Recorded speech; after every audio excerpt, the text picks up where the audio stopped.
imong kaayuhan kay imo namang lipayon ang Dios.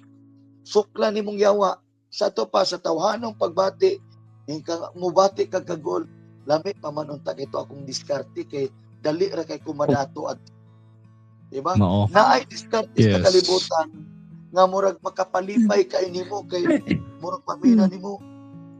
Labi na example kanagayon sa Proverbs nga ayaw kamo anang diskarte ba nga kining pagpangilad sa timbangan nga dili sakto og timbang pagpangilad. Yes.